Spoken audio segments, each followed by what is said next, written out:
As vertical storytelling evolves, it's actors like my next guest who are on set helping shape that reality. My guest is proving that modern acting isn't defined by format. Tristan Pons, welcome to Verti Chat with Mads. Hi, nice to meet you. Nice to be with you. First of all, can we start off with you telling me a little bit about yourself? Yeah, so I'm a French guy that lived in Australia for almost 2 years, and now I'm currently in China, and I've been doing some modeling for the last 5, 6 years, and turned into kind of an actor for a year and a half now into vertical, and I've done a dozen of verticals now, and a couple short films. I produced and directed one myself. I was really happy to finish editing it so I can show everyone what it looks like, and that's it. That's who I am pretty much. Well, thank you for that little tidbit of information. I'm just gonna dive right into the deep end. Of course. How does acting in a vertical frame change the way that you move, react, and express emotion on camera? Well, vertical is very short format, like really tight. And so most of the time we cannot really express about the body language. That's pretty annoying for most of the actors I know and for myself. And it's mostly facial expressions. Um, it's pretty annoying because sometimes I'm someone that speak a lot with my hand, as a French Italian blood, and I cannot really do what I want to do sometime. And facial expression most of the time vertical are very pretty much exaggerated for obvious reason because it's a tight format. And yeah, sometimes it's a little bit frustrating. You can ask the director, like, it's a little bit too much right now because I look like a cartoon character. And but if it's fine for the production team and the director, then I'm fine with that. I roll with that. But I don't really enjoy it sometimes to do too much facial expression to show specific emotion. I think it's a little bit over the top, but that's the way it is in this industry. All good. Well, what type of character do you feel brings out your best performance? Um, what type of character? I didn't have a lot of range. I didn't try a lot of range, let's say. But so far, I like to play. I don't know. It can be like a villain. Most of the time, when I play villain, I play like a jealous brother, or just a jealous guy, and that's pretty cool to do because you can add some facial expressions that not necessarily over the top.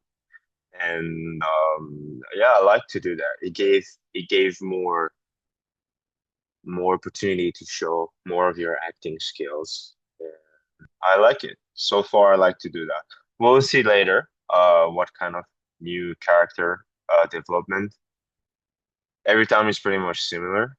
But yeah, I'm curious to see what else I can try to do. It's always a little bit of an experiment all the time. So yeah, we'll see. But for now, I like to do villain sometimes. Of course, I like to play lead. Yeah.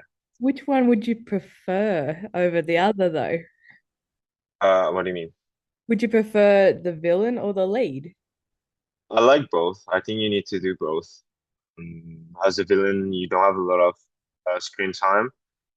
There is some type of character I don't think right now at this specific moment I will be good to play because I don't think I'm that good. For example, in Vampire Forbidden Kiss, was the vampire Anthony Trevor was playing the villain, which was Draven. A lot of screen time for a villain, and way more interesting to play as a character. He had the background and the time to prepare. This it will be very hard for me to play. So, but I really like it, and it seems like you really enjoy it. And the lead is fine because you have to have this kind of mystic aura and charisma and being pretty much like cold. Also, a lot of fighting scene, and I love to fight.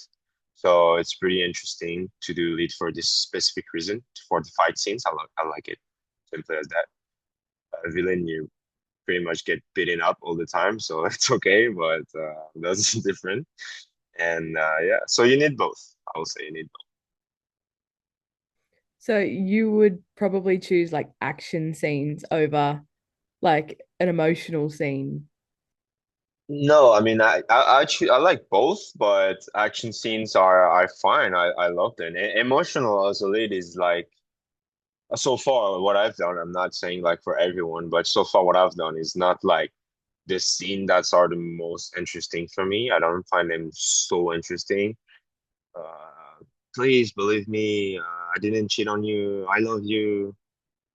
Okay, I mean we've seen that a lot of times. So yeah, I like. Of course, you need both. Since vertical shots are often very close up, is there a skill you've had to learn or sharpen? So like your micro expressions or like pacing or voice control?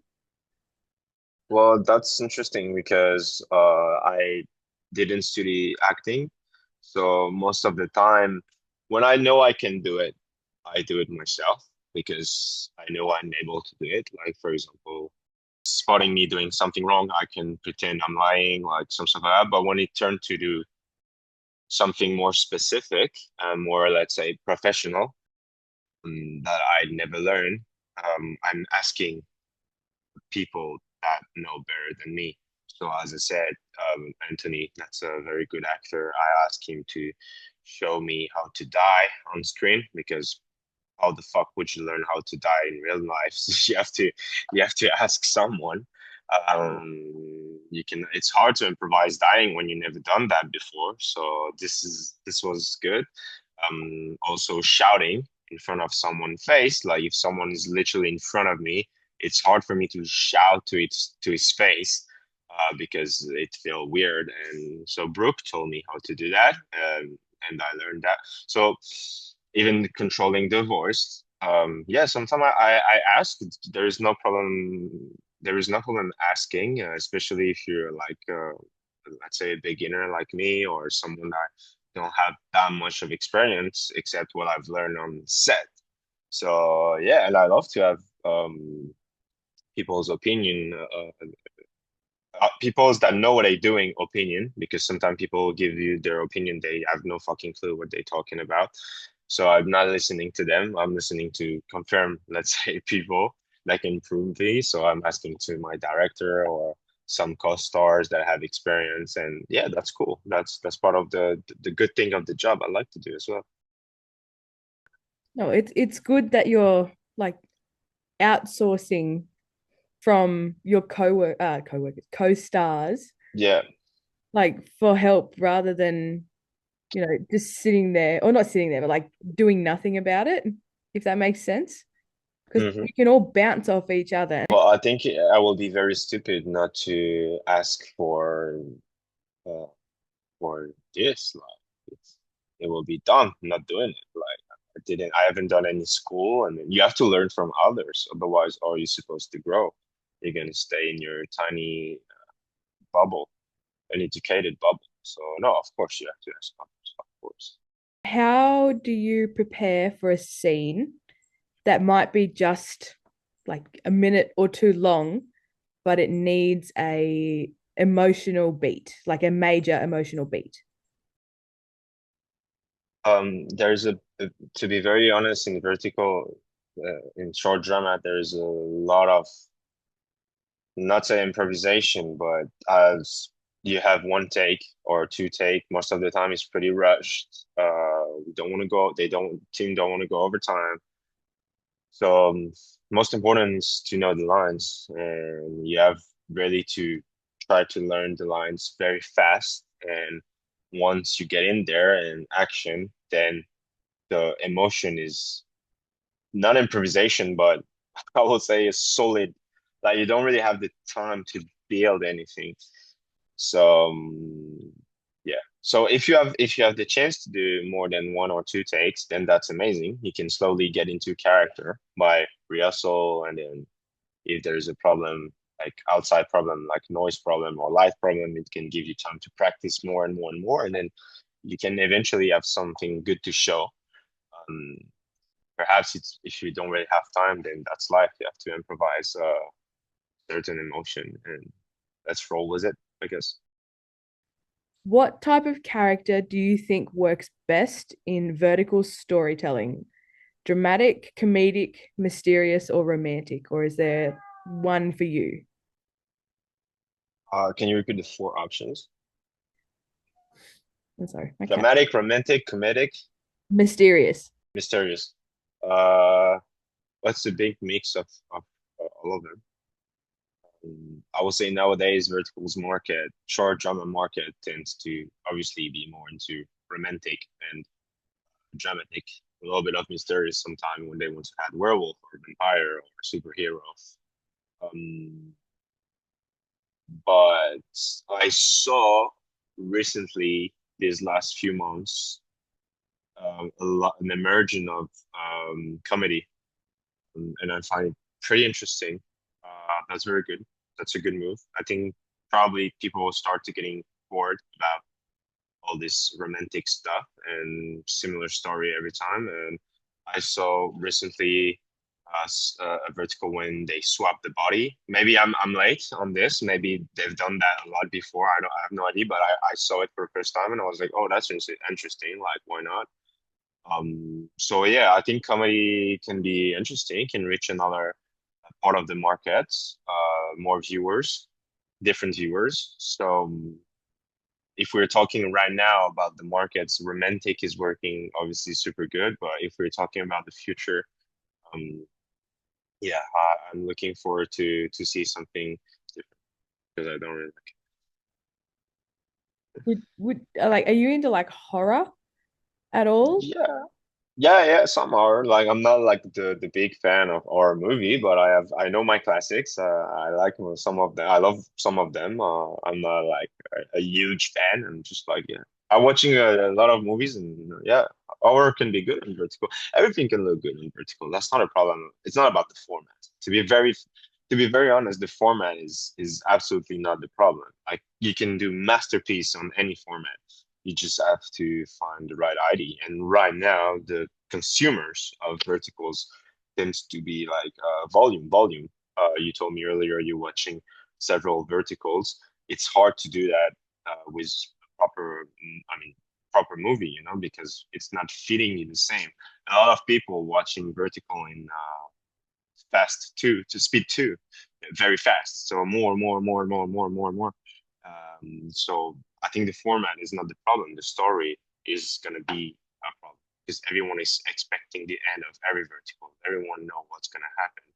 So if you start to do something more interesting with serious plots and decent scripts, then that might be the future of uh, movies. I really think so.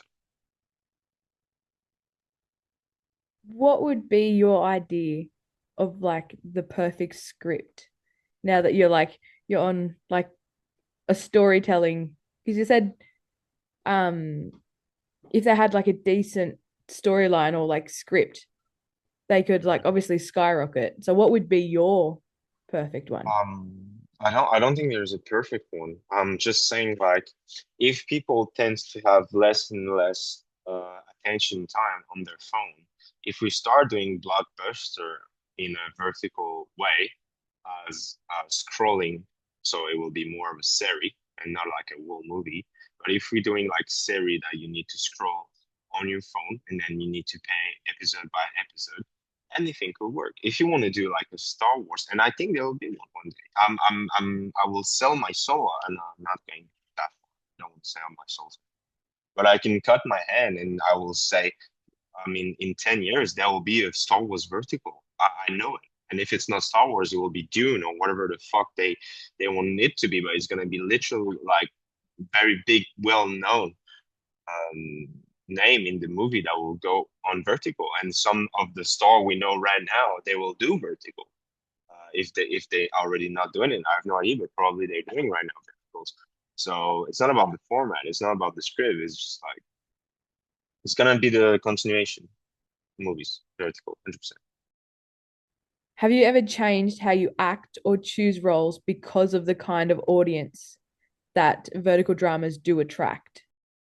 No, I mean, I will never change myself to please an audience. Mm, but I mean, that's not true. I shouldn't put it that way because it's not about the audience. It's about the market. The audience is the market, of course, but in vertical drama, like they ask me to do a lot of like American accents and really like go deep and go cold and go handsome. And if you have to add facial expression on top of that, it can become very, very cheesy. And it's not that I don't want to be cheesy, it's just I cannot sometimes uh force it so much. I will feel stupid. Soap opera type of stuff. And I really don't like it. But if I have to force myself to do it, I will. But that will not represent any acting I want to show. Even though I'm not a amazing or good or great or okay actor, I don't want to show something that's over the top just to say I can do it. You want cheesy, I can give you cheesy.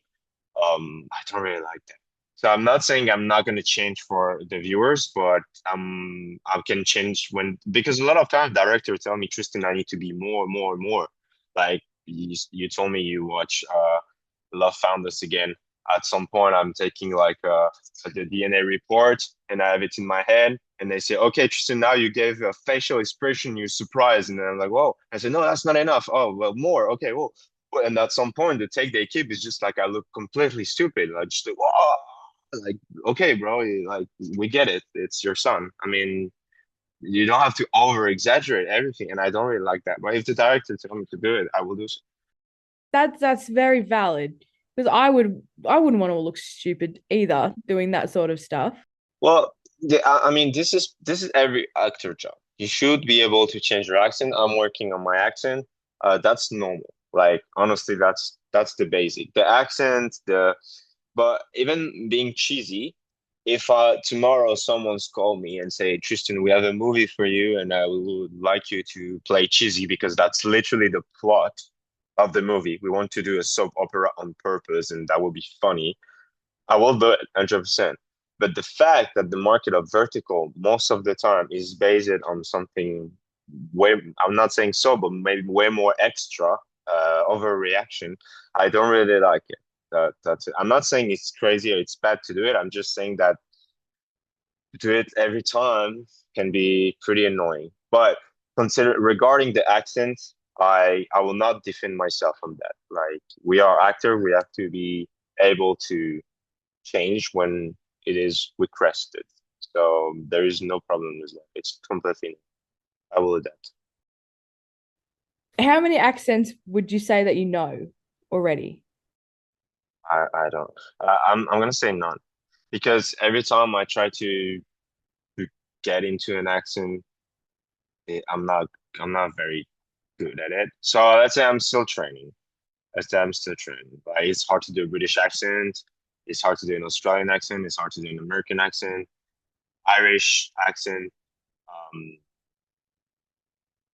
it's easier for an English speaker to do this. As for me as a French, that I learned English on my own, it's easier for me to do like a European accent, 100%. Like an Austrian guy that speaks English or a German guy that speaks English, a Spanish guy, an Italian guy that speaks English, it will be way more easier for me to do that than to do a proper English speaking accent, of course. Thank you for that. Mhm. I knew this was going to be all over the place. It just jumps a complete different question. No, that's cool. That's cool. How do you choose which vertical projects to take? What criteria is most important for you? Um, I will take pretty much everything if the script is reasonable. What I won't take, what I decline multiple time, is BDSM, sexual explicit uh, scenes. I don't do that. And a bad guy that is doing very bad thing. And I'm only talking about short drama right now. I'm not obviously talking about feature film or whatever. Um, and the vertical short drama, I decline. I will decline that. Like someone asked me to like beat beat a pregnant wife, rape a girl. Um, I I I decline because I don't want I don't want people to see me that way because I know it have an effect on how they see you long term and how the production see you long term, whether we like it or not. Even if we say, "Oh, that's just acting," yeah, that's just acting. But for a lot of people, I'm this guy. Sometimes it's really dumb to say, but this is, like the guy that played Game of Thrones. He got a lot of hate for his whole life. The guy that played Draco Malfoy has a lot of hate for a long time. So I know I'm not playing Harry Potter of Game of Thrones, but even in vertical, like the people watching that sometime and the production company sometime may be like, oh, that's this guy. So that's why it's important to be careful how many times you want to do the villain because sometimes you're gonna be like, oh, this is the villain guy. You have to dance on both, say. So those are my limits. It's funny that you mention Tom Felton, who plays Hmm. Draco Malfoy. He's Yeah. actually my favorite character in the Harry Potter series. So I'm like in that, I don't know, percentage that doesn't hate him. Well, because maybe Drago Malfoy is literally like he is a figure of Harry Potter. Is literally the antagonist. It's like any movies there is an antagonist, and he's like this guy. But in a lot of like short film or series or whatever, there's always like this guy. Everyone think he's the bad guy, even in real life. I know maybe it won't ever happen. Maybe I'm overthinking about it, and probably I do. But let's keep it that way for the moment. We'll see. But I'm very straightforward guy. I'm very stick to my values. I have values, and I want to stick to them. And I think I'm the person I am right now because I'm getting, yeah, I'm a real one, real. Well, if you don't stick to your values, people are going to walk all over you and then treat you like shit. Some people don't have values, so I don't want to be like that. And it's pretty sad that some people don't. By acting in vertical drama projects, do you feel it has changed how casting directors or agents perceive you? Do you ever worry about being typecast as a vertical actor? Yeah, of course, everyone's afraid of that. Um, but I believe the format will change, as I said, and so I think people are still smart enough to to do the distinction. It's like when back in time when there were TV, everyone was watching the news and was watching the TV, and when YouTube show up, everyone on the TV was like, "What is YouTube?" No one of them is a professional, and then YouTube, no one is watching the TV anymore. So I think that's pretty much what's happening right now. Every horizontal actors, a lot of people working in the real movie industry, which is the one I chose. To be honest, I really like that. I don't like vertical necessarily, but I'm just like at some point it will be considered as much if it's not better. Because when you think about it, we're learning the line very fast. We're acting very fast. We're doing several projects very fast. We can work under the pressure a lot. We're making long hours. We can have like multiple range of emotion during the same day.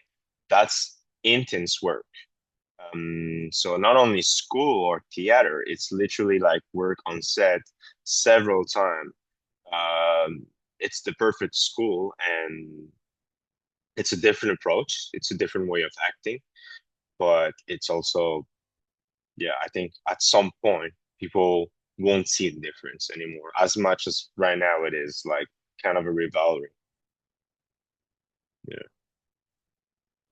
And that's where people have to learn to adapt, like I did. Um, yeah, you have to learn to that. It's hard because I'm not gonna lie on this one, but the vertical industry tends to put the beauty standards on the top of the list. So you have a lot of beautiful actors and handsome actors on the front line in all of this core drama, which is not necessarily the case in horizontal normal format. So there is obviously a huge factor of luck. Like we have to be very honest with that. And I've met a lot of people telling me, "Oh, you're doing vertical. It's not a real movie. Me, I'm doing this." And so, yeah, but you hasn't had the chance to get picked up because of your physique. Even if you're like a better actor, and you definitely are better, perhaps unlucky for you, you cannot do that. And so am I. Like when I'm going vertical right now, I'm struggling to find opportunities because they're looking probably for a male lead that's older than me or that look older than me or dark hair, short hair, beard, you know. Um, I do not I'm not a supporter of equality. I don't think equality is good. We have to fight for what we want, and everyone will fit this certain spot. And from other, it will be harder than others. Um, and I should not feel bad for someone that hasn't been cast because of his look, as I don't feel bad when someone else has been cast instead of me. So you have to work on your weakness and your strength. And next format, yeah, it's about most of luck. Of course, there's a big part. And I don't want it to be a luck game, though. You It's don't. not luck. I'm stumped now. I could have interpreted that wrong.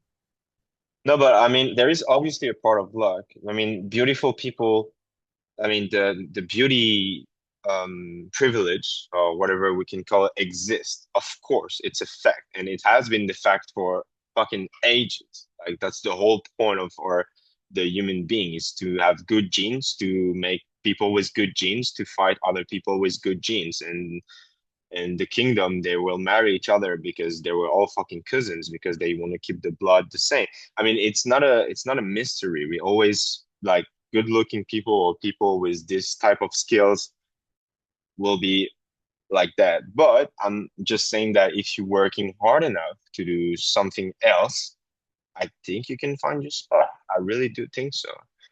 um, or you can fall into jealousy and then feel very angry and jealous about everyone else, and that's not good for you. That's really not good for you. So yeah, find it takes time, it takes patience, it takes hard work, but you will have to find your place at the right time.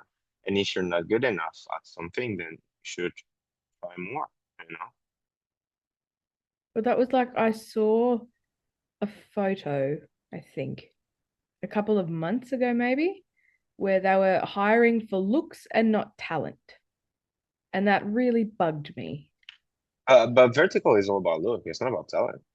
I know it really should be about talent, but Why would it be? People watching that in speed two and like in 30 minutes they finish a whole vertical. They don't really look at the acting. If you're watching something in speed two, you don't really care about acting. Like acting is all about patience. It's all about taking time. It's looking at the body movement and the facial expression and be like, oh, that's good acting. This guy really know how to play this type of emotion. But if you're watching very fast, you're just looking at the story and then the look of the girl or the man or the abs, like you really have to have abs. You really have to be lean, you know, you can have this much body fat. Even myself, I'm struggling to find that because I don't have like very lean body fat. And every time like my abs, you cannot really see. Well, that's my problem. That's my problem. Like I should lose more. And that's always like that. I'm saying that it's based on the look. Vertical are based on the look. No, everyone knows that. Everyone knows that. They found me because I was a model. They didn't find me because I was an actor. I never acted my entire life. They found me on my model agency side. They have no fucking clue if I know how to act or not. And I became a lead role without any performance. I was literally improvisating everything. So yeah, it's obviously based on the look, of course. That is crazy that they would find you from. Hmm, Did they reach out to you directly and be like, we want you as a lead, or is it like Yeah, you? I say that story multiple times on different interviews. I guess everyone, not everyone, but people watching this interview knows. But I'm just saying that I've been doing a construction job. I was doing general laboring in Australia, and I signed with a model agency when I arrived in Australia, just so in case one day there is some jobs for me, some gigs as a model. And a production company went onto a model website, my model agency website, and they saw my profile with my name on it, and they type it on Instagram, and they found me, so they sent me a message directly, and I had to do an audition as a lead, and I got it. I think I do remember watching that. I try to watch them, but then I try not to watch them if that makes What do you mean? like say if you did an interview with somebody else, you know, Oh, yeah, yeah, yeah.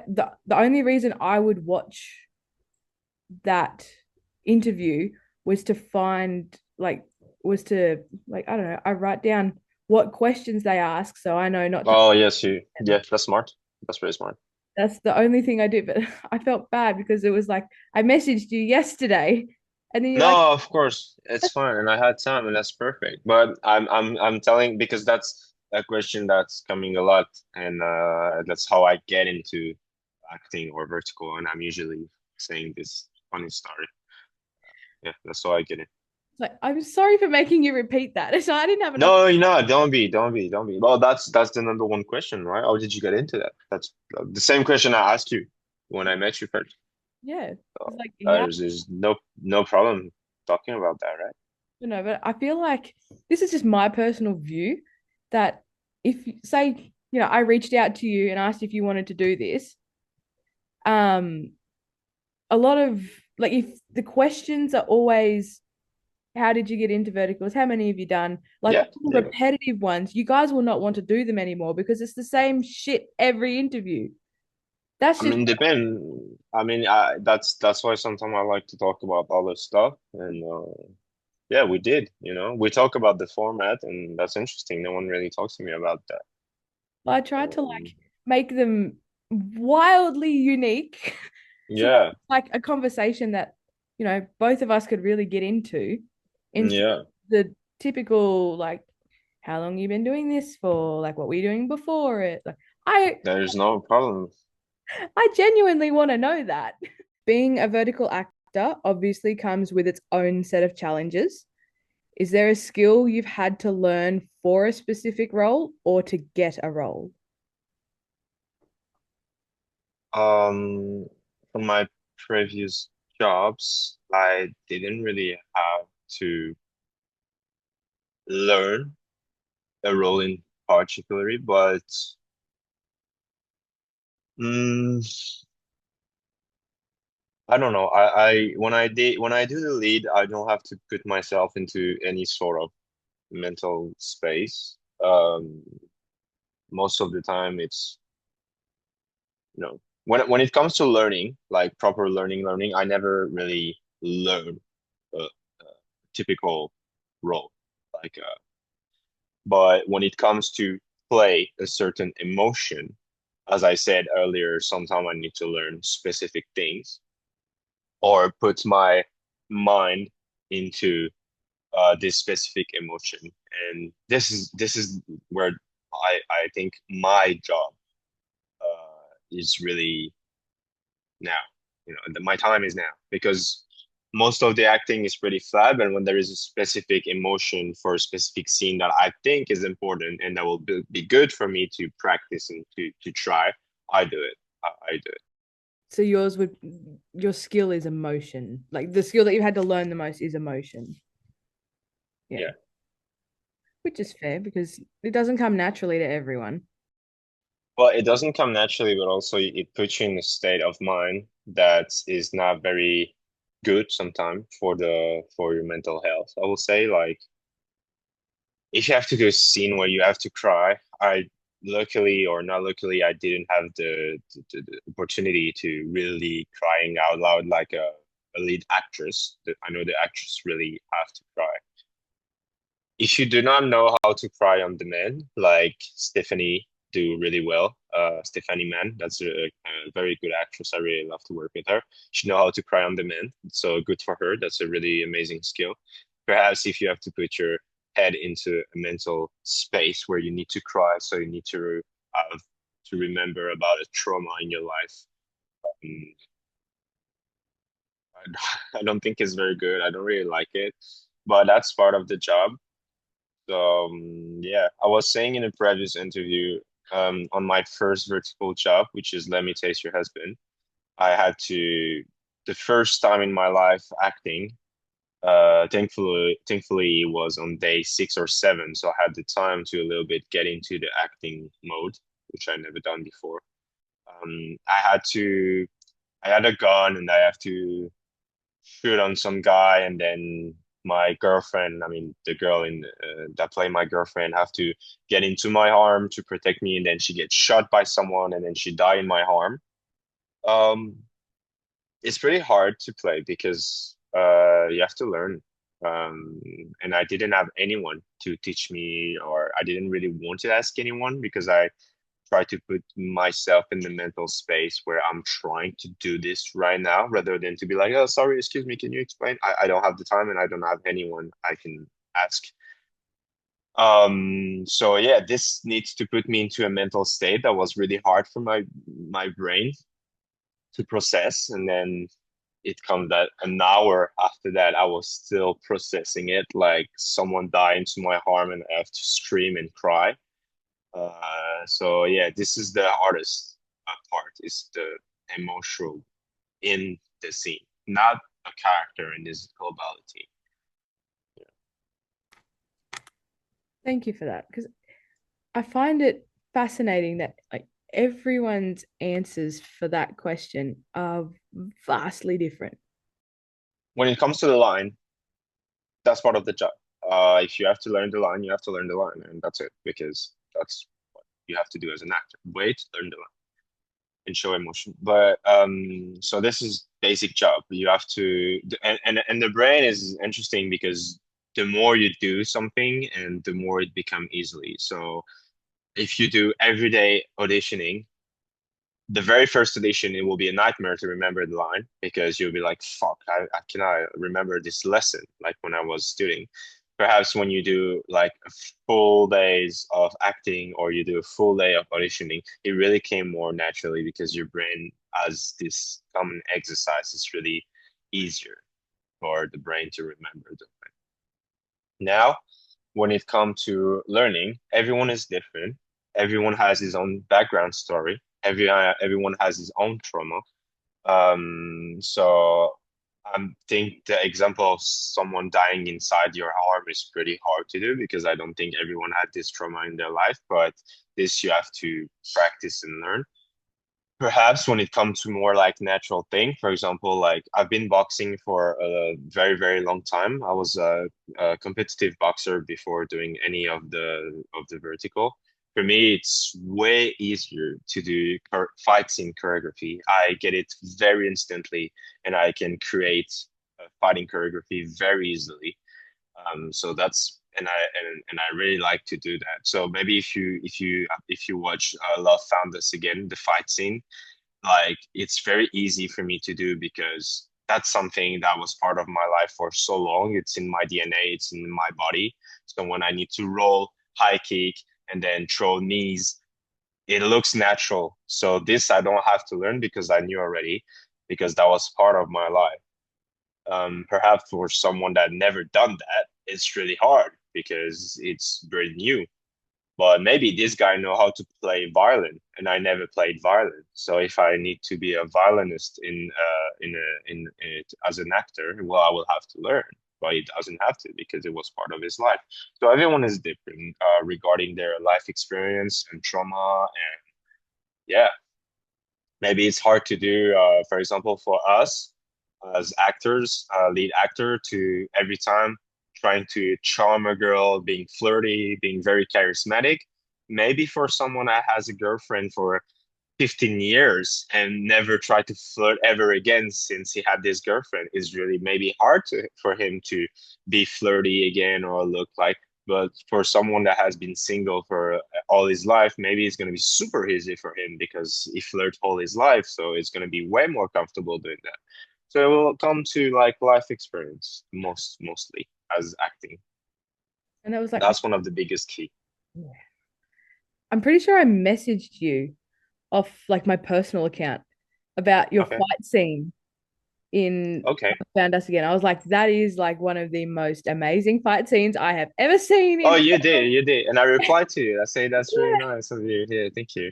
But I was like, I was blown away. I was like, this is not like this looks natural. Yeah. Yeah. Thank you for noticing it. No, That's very nice of you. I was blown away. It was crazy. I was like, this is good. This is what we need. This is the quality that we need. Thank you. Unfortunately, the editing was not as good. But the flow of the choreography, for me, I can do this for, I mean, long, a longer time. I love that, and for me, it comes very naturally to do it. So yeah, that's something I really like, enjoy to do, and I'm good at it. And I think I have, yeah, I can do something in that, 100%. I really applaud you for that. Thank That you very much. was I amazing. appreciate it. What is your biggest fear as an actor? Oh, not being good enough. Well, I mean, everyone will say that, no? If you're talking strictly about the work itself, I mean, like in uh, general, what is your biggest fear as being? well, the biggest fear as being an actor, I think for everyone will be obvious answer is to not having job. That's like if we're talking about not the job itself and about like the personal life as bread and butter or butter and bread, the way you want to say it. I don't know what's the proper way to say it. I just learned that really recently. But if it's your literal job, everyone's biggest fear as an actor is like, am I gonna have job this next few days, weeks, month? Because that's how I make money. Otherwise, what the fuck am I gonna do? So that's number one fear. But when it came to like acting as the job itself, I would say, yeah, like if you're not doing a good job, like everyone will be like, oh, that's boring. That's like the biggest fear would be like everyone saying that's shit acting, and then you'll be like, oh no, like everyone think I'm a bad actor, which is like the biggest fear of everyone because your face is literally on camera, so you just like you expose yourself 100%. It's not like a skill like piano or whatever. It's literally like acting. Since if people say that's bad, that's shit, then that's a fear for every actor because they don't want to appear shit in what they want to do as a job. It's not even a hobby, it's a job. So obviously it's very scary. And then yeah, the fear of like, well, as I said, in vertical, most of the time you don't have time, and that's the cruel part of the job. Is like last week I've done one vertical with Nevin, which is an amazing person and a very talented actor. We had a scene when I'm his brother and I'm jealous of him, and then we have like a scene when we're talking face to face as jealous and jealous little brother, and we had one take, and during the take I was mumbling and I was trying to remember the line, and I didn't feel the character at all. I was just trying to spit out the line, which is stupid because I knew this line very well because I have only did so I practiced the whole day, so I know I'm ready for it. So I'm very frustrated about it because I knew my lines and now I have only one take, and if the take is fucked, then I'm gonna go to the first assistant director or the director itself himself, and I'm just gonna say, I'm sorry, but I fucked this part. I would like to do it again. But in this world, we don't like most of the time we only have one take, and that's how it is. Just hit it and spit it, because that's how your life is gonna be now. So yeah, that's one of the biggest frustrating thing I think for every actors in general in vertical is to like, oh, I fucked this steak. I know it's bad. I know I lied to myself. It's gonna look very bad. I don't want people to picture me as this guy acting wise. I want to do it again, and if they say no, then that's life. You have to do better. That would be really hard because I'm a person who like wears my heart on my sleeve. Hmm. So like I take everything as like a massive blow. So if someone, Yeah, yeah, said that I couldn't redo it, I would be like, I would shut down. I wouldn't talk to anyone. But yeah. I suppose everyone's different. But yeah, that's just me personally. I, But it's just like the more you do, and the more you realize. So at the beginning, you're super frustrated, you're angry, and then the more you do, you're just like, oh, that's the job. I mean, I have to do it that way. Every people that performing live have this specific problem. If you're a singer and you fucked up your tone during a concert, then that's life, like. if you could shine a spotlight on one of your verticals for viewers as a must watch, what vertical would it be and why? Um, good question.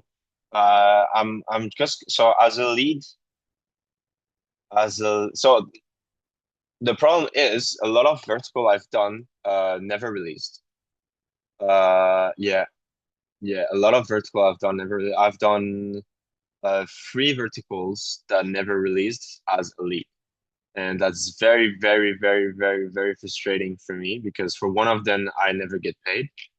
And for the two of them, I never saw them, which I'm a lead, and I feel very, very bad about it because I think it was good, and we will never be able to watch it. Anyways, so for now on, with everything that's out already, I will say if you want to see me as a good villain, The Return of the Racing King is one of I'm not gonna say my best performance because it will be never enough for me. But I will say the one I think I'm acting pretty decently for a jealous and cocky and greedy brother, person. So I like that for that reason. And as when it comes to a pretty funny scenario script and a bit of actions and a good chemistry, it will be 100% Vampire Forbidden Kiss because that's yeah, that's interesting. That's Vampire. I have a very good chemistry with all the actors on set, so Anthony and Brooke and the others. The team was amazing, the crew was amazing, and you can truly feel it, I think, on screen and because everyone is pretty much relaxed and we have time to shot more and more. The only problem with Vampire Forbidden Kiss is I was still a very beginner. I was a beginner actor, so you can tell in some scene that I'm still struggling with some emotions or some accent.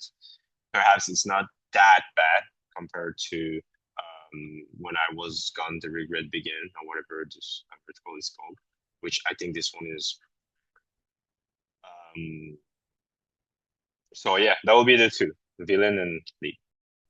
Favorite animal? Kangaroo, Me too. Are you a cat person or a dog person? dog person, 100%. Favorite food? French food, Favorite color? um, dark, I don't know, black, red. Both? Yeah, yeah, because I don't want to be all black. I don't think it's good. Dream country to visit? Um, Good question. I would like to visit Japan or Korea. Japan would be very pretty. Favorite season? Summer, Why summer though? because I'm from south of France, and I think that's the best season in for me. I mean, I'm born into South Mediterranean country, so summer for us is the best 3 months. Yeah, I can. Yeah, okay. Yep, that makes total sense now. Favorite actor? Tom Hardy. I would have to agree with you, even though Yeah, my Tom. my top one is Dylan O'Brien, but yeah, Tom Hardy. Ah, I love all of Venom. Yeah, I don't. I think I just watched one Venom. I'm not really a big Venom fan, to be honest. How are you not a Venom fan, but you love Tom Hardy? I mean, I love Tom Hardy. It doesn't mean that I love every movies of Tom Hardy, right? But I just watched one Venom or two. That's funny. That's okay. But yeah, I think there's better movie. True, each to their own. Yeah. Well, there you go. What is your favorite movie? Um, that's I have one French movie I really love. It's an old movie. It's called Les Tontons Flingueurs, which is a black and white movie with a very charismatic French people. I love that. I think that was golden age of French cinema. Um, and now talking about more international movie, I really love Bronson with Tom Hardy. That's the real life of the most dangerous British prisoner in England. So I really like this movie, Bronson. I love Fight Club, like every boys, I guess. I love American Psycho, like every boys, I guess. Mm, yeah, there's a lot of movie I really love. But if I have to pick up one, I will say Charles Bronson. I need to watch that one. I think that was on my to watch list. But no. There's a lot, like even Legend. I love Legend with Tom Hardy when he played both the Craig brothers, the twins brother Craig, from the Mafia, England Mafia. I really love this movie as well. There's a bunch of them. That just makes me want to rewatch it. There's a lot of movie. It's hard to make a choice.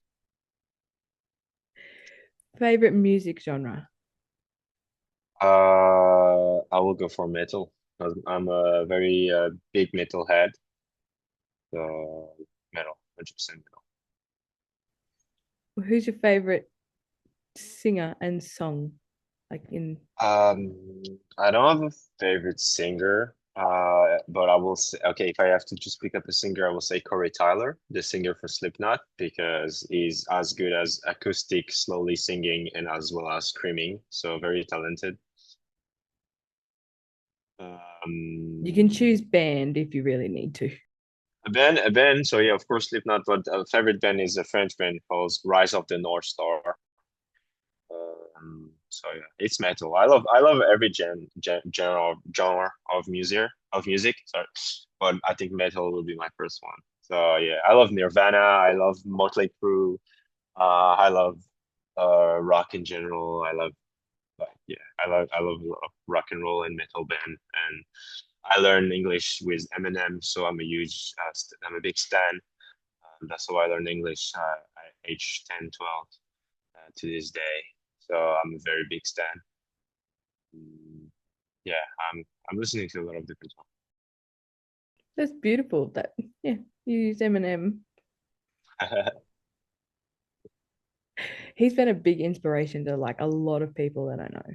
Yeah, yeah. Well, yeah, that's interesting. But in France, it was very, very weird. If you not weird, but if you like a Eminem fan, because it's American culture that's very different from Europe. Um, so yeah, I was a little bit an alien in France to love Eminem that much, but yeah, that's how I learned English. I write all of his songs on paper and try to translate and understand. That's how I learned. Right? Do you have like a favorite like individual song by like any of them, or is it like just a favorite like band? So you can put it into the on the post. Yes.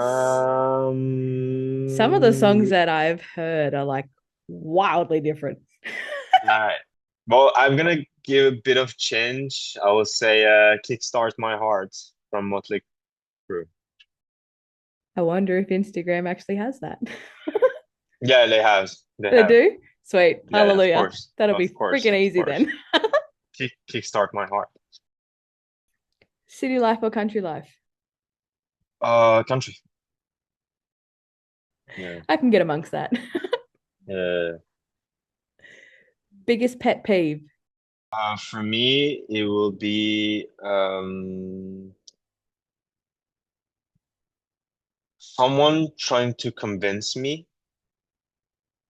about something I do not necessarily agree. I'm ready to talk, but he really tried to convince something and do not want to, if he doesn't have any experience, trying to tell me what's best for me. Uh, you don't know. You're not gonna pay at the end of the day. I'm the one that's gonna pay the price. So in French we say les conseillers ne sont pas les payeurs, which means like the one who give advices are not the one that are gonna pay the price. And I don't like people that's gonna tell me if they have no experience in that field, what should I do? So I might literally apply that to my own life. I've never heard anything more true in my life. yeah. Well, the thing is, like as I said from at the beginning of the interview, if I don't know something and I say I want to learn, I'm gonna ask someone with experience. So when I ask Anthony about my acting skill, it's because I know for sure that it can enlighten me on this specific subject. Perhaps if it's someone that I have no idea what is going on and that's telling me I should do more this or that, then I won't be listening to this person. I'm not gonna say that pissed me off the most in life, but I'm gonna say that's one of the things that I don't really like because at the end they're not gonna pay the price of it, you know. Like when I was doing boxing, I was doing some competition, and you always have a coach, and you always have people that know. And sometime when you're done with the fight, or when you're done with the sparring or the training, there is always this dude or some dude that say, "Oh, you should better do this or that." I mean, if you don't have anything, if you don't have experience, like if you don't have any record, if you don't have any fight experience, why would I listen to you? Because at the end of the day, I'm gonna take the knockout because you talk shit. So if you're not really like a confident person, well, you're gonna tend to learn to listen to these people, and I will say to these not very how to say some kids or some people that are not very like they don't know really much. My piece of advice will be I really love your outlook on life. I'm being dead set. You're straight out and like I love it. yeah. But there is a lot of things we can still talk about, but I will say this is the number one. Once again, what I'm saying is I do not say like do it and do not listen to anyone else. In a way, like just like take advice from yourself because it's only you, it's you against the world. You also have to listen. Also have to learn. You cannot like so that's why I was taking the example of boxing because the coach and my co people that are fighting with me as my training partner, they know what's up. So I'm gonna listen to them. Name three things that you can't live without. My freedom, my passport. Yeah, my freedom is my number one thing. I mean, I don't care about anything else rather being free. And that's where I feel the most like the most free I ever feel is because yeah, I decide to freedom is the most important. It's not item for me, it's really like what I'm doing. I know I can be free. I don't want to be dependent from anything. Of course, everyone need a phone. Of course, like the thing is like you have to I'm not a material person. Of course, I like to dress well. Of course, I like to go to a beautiful place or to go to a good restaurant. But I think being free is the most important thing. If I've, because back in time in France, I feel the need to stay in France because I had to, because I have these diplomas and that I need to do this specific job because I studied for. But the day I decide that it's not what I want to do in life and I feel way free, I get detached from all of this thing. I don't need my diploma anymore. I don't need my apartment anymore. You know, I'm free. Did I miss a bit where you told me what your diploma was for, or did I just not ask? No, but I mean, it's okay. I don't, it's not very important. What do you have a diploma in? Uh, I have, I have, I have a lot of diplomas. I mostly studied sales, international trade, marketing, management, yeah, mostly. That's awesome. Like, what, and you didn't What want to follow else? any of those careers? Well, what happened is like in French, you can study after 18, you have like a degree. I don't know how you call in Australia the degree you have at 18, but that's like the one you have to have. And after this one, I decided to keep study for 6 more years. So I have a license, a bachelor, and two master's degrees. And every time I learn in that field of, let's say, sales, marketing, and stuff. And I realized that I never really wanted to do it as a job. So one days I just fuck off and leave the office and go to Australia because I don't feel this diploma were needed to do anything I like in my life. I am gobsmacked. Why? No, I'm bewildered. Like, I don't know what to say. I mean, it's just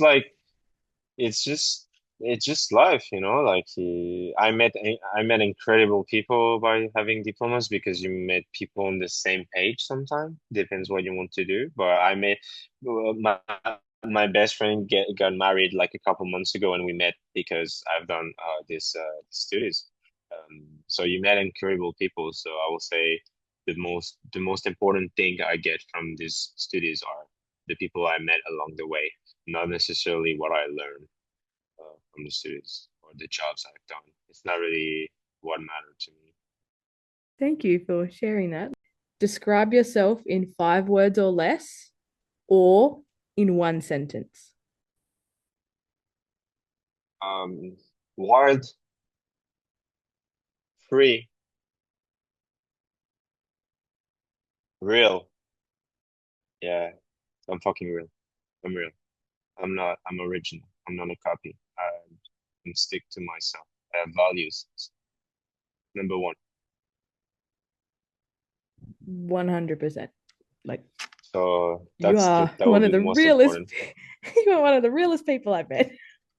Yeah, it's really important to be real. I will say that to everyone. I mean, be real. Nobody wants a copy. We're living in a society where everyone wants to look like something or someone they've watched somewhere. It's okay because we all need inspiration. So I obviously have a lot of inspiration in life. Doesn't mean that I want to look like exactly like them. And I'm not craving for anyone else's look or anyone else's life. I want to have mine and I love and I like to be appreciated or completely hated by people because it means someone have a personality. There is two type of people. There is a lot of people that really love me for the way I am, and if they are in my life and they still stay in my life because of these reasons, well, good for them because they're on the good side. But there is also a lot of people that hate me because of who I am, and that's absolutely okay because that's okay. I mean that there is no problem. We all human at the end of the day, you know, like the jealousy and people going straightforward people. I know they're not appreciated by a lot of people, and that's okay if you don't like. So yeah, I was never really that person that everyone really loves or like. Oh, everyone loved that guy. No, that's not true. Not everyone loved that guy. So I like to be that. I like to be that. I wasn't that person either. I was that Yeah, person in the back, just doing my own yeah, thing. yeah. A bit more introvert. But no, thank you so, so much for listening to all of my random questions today. Like they were all out of order, but we soldiered through. But no, I'd like to say a massive thank you for that. Thank you for having me. That was really nice.